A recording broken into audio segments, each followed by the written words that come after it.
So guys, you just have had an overview of the pentose phosphate pathway.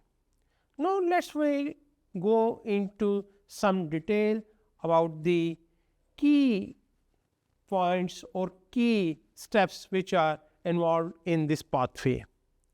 We can divide this pathway into two sections. One is the oxidative phase, the other is the non-oxidative phase. The oxidative phase and non-oxidative phase are unique in certain sense that the non-oxidative phase, you can't say that it is a continuation of the oxidative phase. It can act on its own.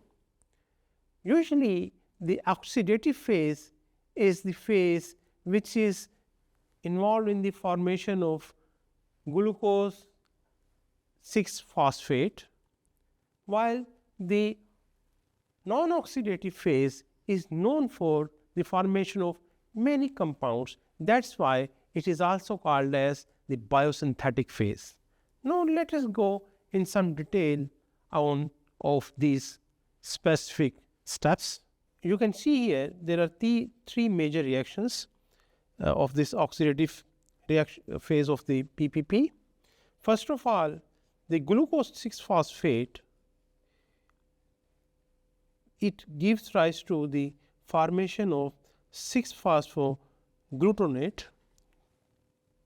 This 6-phosphoglutamate formation takes place because of the activity of two enzymes, one or two specifically for the two enzymes, where the one represents the glucose 6-phosphate dehydrogenase enzyme, while the two enzyme is the gluconate hydrolase. So both of these enzymes act together to form the 6-phosphogluconate. And also a very important product of this reaction is NADP. This NADP is involved in many important reactions which we will see in later lectures. Then 6-phosphogluconate is then acted upon by another enzyme which we represented, the enzyme number 3, which is actually known as the gluconate hydrolase enzymes, gluconate dehydrogenase enzymes. So you have to keep in mind that there are specifically names which can be intermixed. So one is gluconate hydrolase and the other is gluconate dehydrogenase. So the gluconate dehydrogenase enzyme, then what it gives us, it gives us a very important compound, the ribulose 5-phosphate. The ribulose 5-phosphate, when it's formed, you also get another NADP molecule. Now the ribulose phosphate formation, the PPP can take two pathways. I mean, it can take two directions.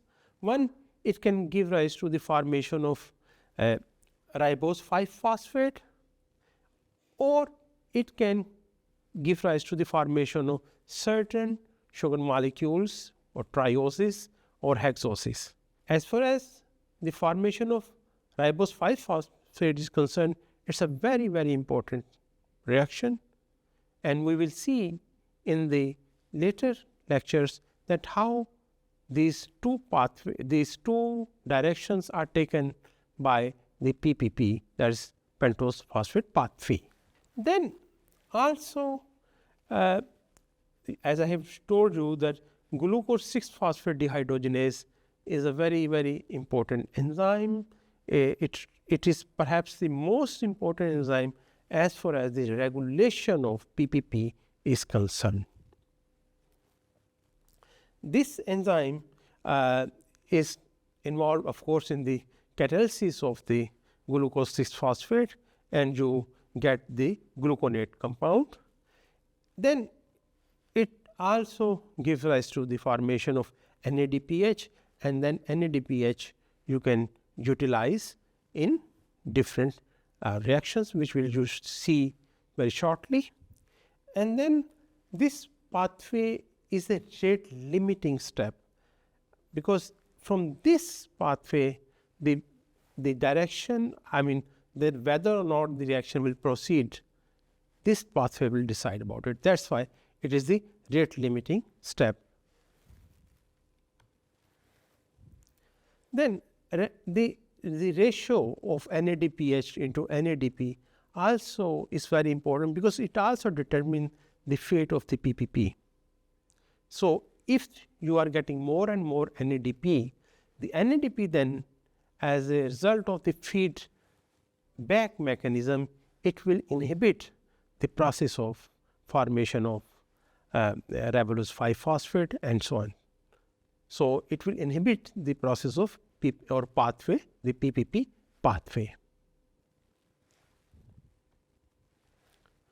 So we can also say that when there is an increased demand of NADPH, when you need it more, that is the ratio between NADPH and NAD is reduced, decreased, then you will need, the body need more and more NADPH. So the pathway, the PPP pathway will be enhanced, it will be stimulated.